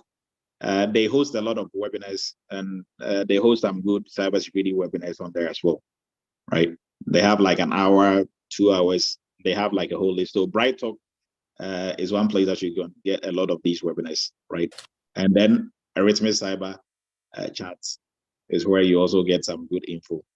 But Bright Talk, they have like a variety of talks over there from different companies and different players in the industry. So everybody should, take note of that. Bright Talk, I think it's brighttalk.com, right? Okay, Bright Talk, like T like Thomas, or like Orange, P like Paul. I think like we brighten are just going the corner, a light brighten. Yes, bright, and then talk, like talking. Bright. Okay, Bright Talk. CALK. Yes. So it is in the chat. Yes. Thank you, Alex. Yes. So, like that is a place that you can get. I mean, there is a whole list of recorded ones and then live ones. You can also register for those ones as well. Right. Okay, thank you. Yes. Yes, you're welcome. All right, and Abu, go ahead. Yes, Doc, thank you so much for your time sharing with us. It's very informative. Oh, please unmute yourself, Abu. I think other folks were. I'm sorry. Okay. Can you hear me? Oh, I'm sorry. Yes, I can hear you now. Go ahead. Okay. Yeah, I was just saying thank you so much for giving me this time to listen to a very informative session, and I think hopefully everybody get a lot of information from it. My question was, I think I talked to you last week briefly about getting into the entry level position, and I think it was more not taking online the classes, but also the amount of time that's required for somebody who's not in there in terms of on a weekly basis to catch up on it. To week, like if I say, let's say, we take the class online, how many hours would you think for the entry level that I should dedicate every week, and how long it would take to finish? That's number one. The second question would be for that also for the entry level positions that you have for people who finish entry level. What is the rate of employment, and how long does it take to get a job? But for the rate of employment for people who finish entry level program. Okay, I'll start with the last question. So, on average, 2 to 4 months, right, to get a job. That is if you are doing what you are supposed to be doing in our job placement assistant course. So we have like a strategy, get a job in, I think 60 days or less, yeah, is what we have. And we have, like how many jobs you should apply and how you should apply for those and stuff like that. So, but on average, 2 to 4 months is a good space. I mean, obviously it takes some people longer than 4 or 5 months. It takes some people less than 4 months. So, but on average, sweet spot after the course, 2 to 4 months ish is where we are looking at. Now for studies, for entry level, if you dedicate at least an hour to 2 to 3 hours a day, I think you should be able to finish in the 3 months time frame, right? So that will be my advice. At least if you do 2 to 3 hours, and some folks on here who took it and are done might be able to also speak to their strategy and like what they used. So hopefully that helps. But on average, it should take you 3 months to finish the course, and then we do the internship for 2 months. All right, thank you so much. And also, the entry level would lead you to not necessarily the Security Plus, but the foundation to be able to take the Security Plus classes if I wanted to, right? Yeah, the entry level covers way more than you need for Security Plus. Way more. Okay, all right, that's what I want to make sure. The goal for the entry level is what are you going to do on the job? Okay, right. Passing Security Plus is not going to necessarily let you be able to do your job on the job, right? So the intent behind is to chase the knowledge and skill that you need to be able to function on the job. And if you do that, it's easy for you to pass any certification exam because you have the knowledge and skill, right? But if you chase certification, you are chasing it just to pass it. And now when you pass it, you don't have the skill to be able to actually execute, maybe some of the content that you know. I understand. Yes, thank you so much for answering that. Yes, you're welcome. DG, go ahead.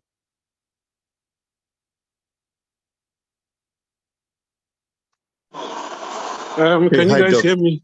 Can you hear me? Not DJ. I think it's DG. Maybe, probably, if I'm the one getting it wrong. Not DJ. Oh, okay. Yes, sorry. I can hear you. Yes. Can you hear me? All right. Good evening, everybody.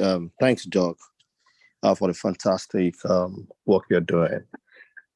My question is, why would I want to apply for a PCI DSS compliance job when organizations can hire someone with vast in other compliance areas, like EPA, PCI, and the rest of, other standards like that? Is applying directly for a PCI or just tailoring my resume for only PCI job, would that not limit my chances of getting other cyber roles? I understand that I could specialize or, but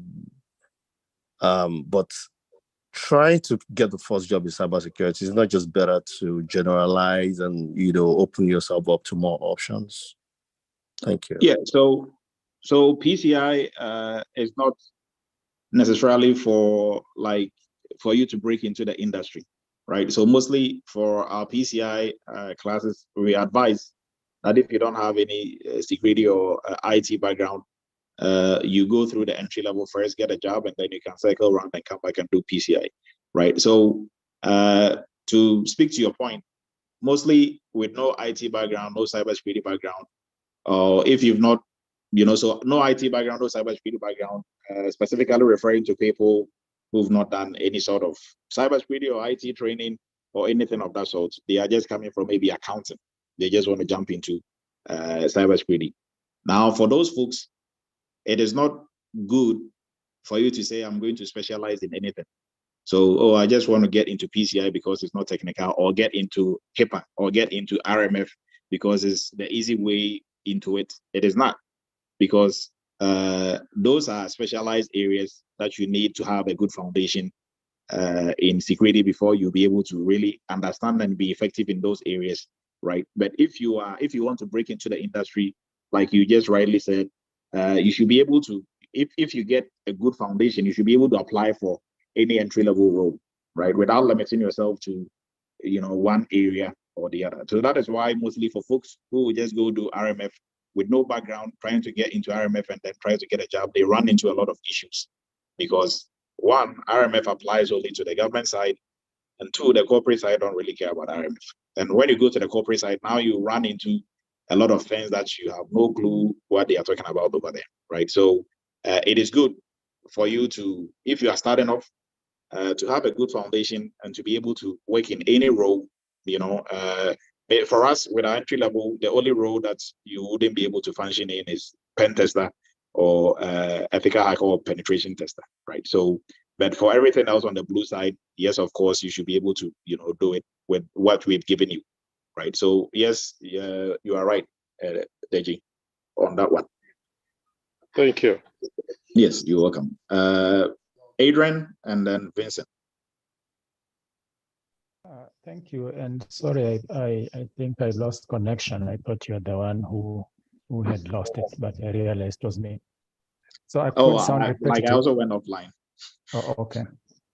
So I just initially wanted to thank you very much for this presentation. Actually, most of us technical people think that it's only those technical sessions that we have with you that are important, but this session turns out to be, if not more, just as important, because this is really where we fail, most of us, no matter how good you are technically.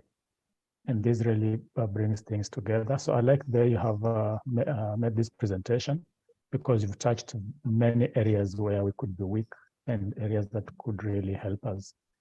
So for those folks who are just joining in the chat and they've not been students here at Eretmis, I think you need to be aware of people who don't have certifications, who tell you that you don't need a certification. And you need to really be scared of people who don't have education, that tell you that education doesn't matter. Now, here is a man who has both, who has actually excelled in both sides, and is telling you it doesn't matter. So there is a lot that he knows about what then matters. So if you want to go out and continue searching, fine, it's good. But I think I just wanted to point that out, because having sat in Dr. Du's classes and the approach he takes, that almost sometimes makes assignments look difficult. But I also realize that that is about the most difficult time you can ever have with that assignment. On the job, you would have chewed it over and over, and it should be easier, which is really the skills that we all need.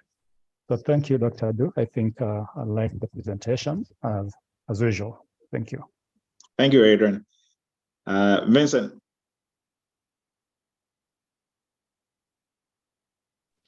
Hello, can you hear me? Yeah, you can hear you. Okay, I crave your indulgence to just make this brief comment for people like me who are like coming out from another industry and you're going into cybersecurity. I like to always share what has worked for me with people. The key to it, as Dr. Edu said, while all those certifications are important, while you can self-study, it's also very important to get the experience. And you can also get the experience by what we're doing right now, enrolling in all this training. But I always tell people, practice. Like most of all those things you do on the job are things you could do on your own. Like if you have a desktop at home, download a VMware, put virtual machines on it, start practicing. Download Qualix, do vulnerability scan, so that when you put those things on your resume, even though you're coming from another industry, you won't feel guilty. You're not lying when you say, hey, I've done vulnerability scans before and I've resolved the issue. If you tell someone, hey, I use Nexus and it pointed out this vulnerability and I went down into the Windows log and I closed all these ports that he said was open and all that, and it fixed, and I did another scan and it came out clean. You've just fixed an issue right there. That's your experience right there. Do you know how to ping your own IP address? How many hosts do you have at home? Do you know how to do all those? A lot of those tools, what I've learned, I'm talking personally, because a lot of those tools are free. If you have time to devote yourself to it and you follow everything, I'm in PCI because I already have Security Plus, and you follow everything Dr. Adu is teaching, I think it works because I've seen people who went through this program. I've heard them talk and I'm like, okay, if you just follow the process and you just trust the process and you don't have to feel guilty about saying things you really can't do. Everybody has a way to finesse their resume. If I tell you, as long as I can do it, if you go make up a company or whatever, but you have the skills, definitely you will get. I've gotten offers, I've gotten to go for interviews, but I won't leave what I have just because I want to get into cybersecurity. I won't take less than I'm making now. That's the only problem why I've not gone full throttle into cybersecurity. So that's just a comment. It's very important to practice those things. And they are very easy if you just have the right guidance and, download these tools, practice every day, you'll definitely get it. It might take a while, but you will get it. Thank you, Vincent. Yes, and like I said, we do three main things in the Army if you have to go do anything. The first thing is to practice. The second thing is to practice. Third one is to practice, right? So you hit it right on the head, Vincent. I mean, we cannot stress on that enough for everything that you're doing in security. And also, Vincent talked about the imposter syndrome. So thinking, you are not, you are an outsider trying to, no, it doesn't, everybody gets that, right? Everybody gets that. But because everybody, like at every point in time, even if you've been in the industry for 20 years, you're still thinking, am I good enough, right? We all have that little self-doubt. But what Vincent is talking about is what is going to help you to really overcome that, psychological aspect of your own, self by practicing and using the tools. Because if you are speaking to something that you've not done, right, you are kind of on the edge. But if it's something you've done, you are very confident about it. Okay, what is your experience using Nexus? Oh, yeah. So my experience was, and for you, you would have more experience than somebody who's actually used Nexus for 10 years. And why is that? Because on the job, you are not going to be the one installing and configuring Nexus. It is already going to be installed and ready to use. But you who is practicing at home, you have to figure out how to, install it. It's not working, going back and forth, trying to get it to work. And now you learn how to use it. So you can do the configuration, installation, and everything. Somebody who's been using it for 15 years probably just know it's there, spin it up on their desktop, and then that's it. So you know more than them even, right, going into it. So yes, thank you for that comment, Vincent. Linda, go ahead. Thank you, Dr. Adu. I just want to know when the next internship class is going to start. I thought I would be able to join the March 25th, but I took this week off to go through the materials, and there's a lot of information, very good information, that I need time to absorb them. So I will not be able to join the 3 to 5 class. So when? Okay, the next one will start in May. Okay. Tentatively May. First week of May, yes. Thank you. So this internship is starting tomorrow. Is the new interns are starting tomorrow. They will join the old interns that kind of do a handover, right? But the old interns, they still have like a week and a half to go, 2 weeks to go. So, but you know, they are kind of passing the baton to them. So it's going to be pretty fun tomorrow. TG, go ahead. Is that me, Tiwana? Yes, Tiwana. Okay. So I have NIST 853 and 171 policy experience and work with Raytheon a bit. But I want to get into the PCI side, and I want to actually get to the audit level experience. So I'm not sure which of the PCI offerings. The expert. Okay. Yes. Thank you. You're welcome. So I think those are all our questions. Let's. Sorry, Dr. Adu. Just one more question. This is Ike Ikena. Oh, go ahead, Ike. I just want to ask tomorrow. What time is the start tomorrow for the internship tomorrow? Is 10 a.m. Eastern. Okay, 10 a.m. Eastern. Is yes. it going to run for 2 hours or 3 hours? No, for 2 hours.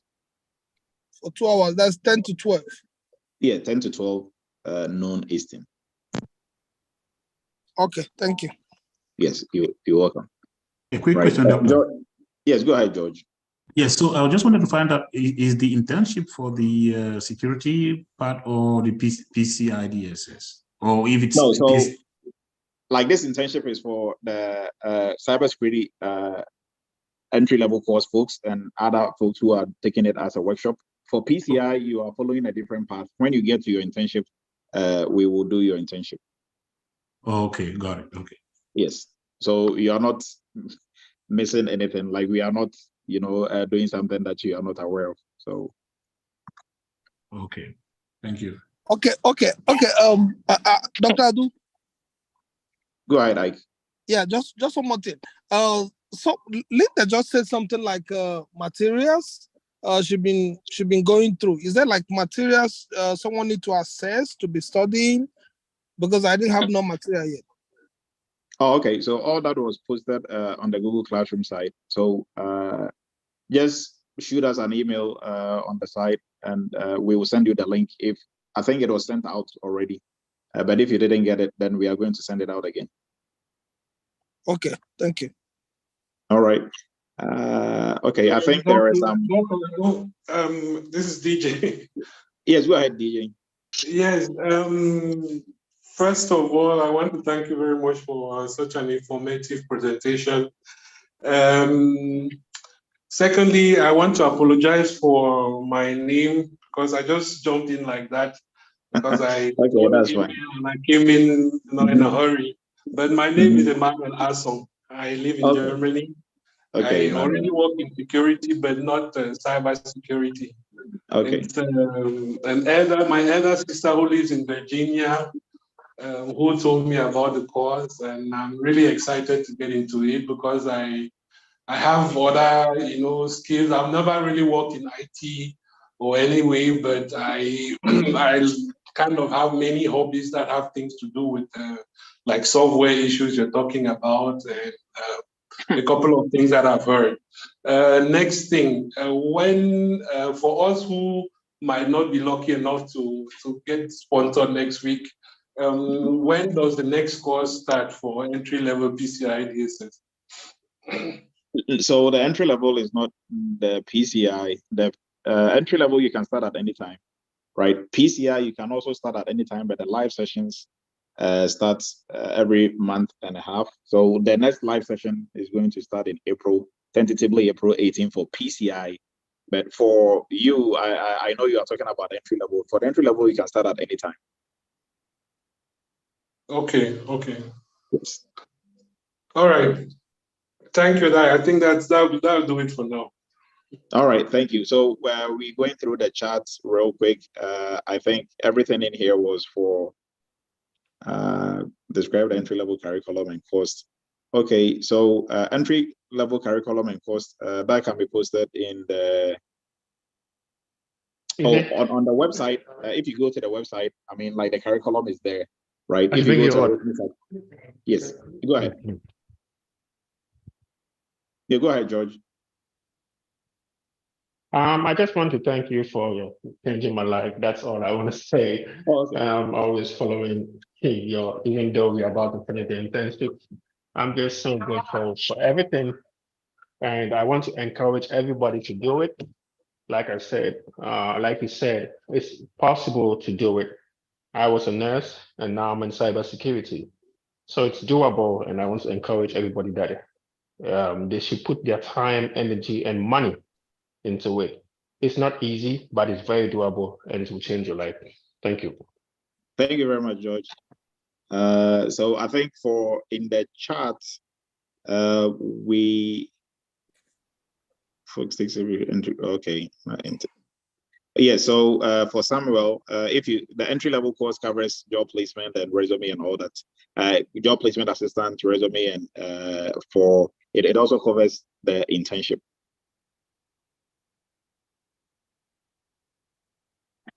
Okay, so April and some of the tools that Vincent talked about, he posted in there.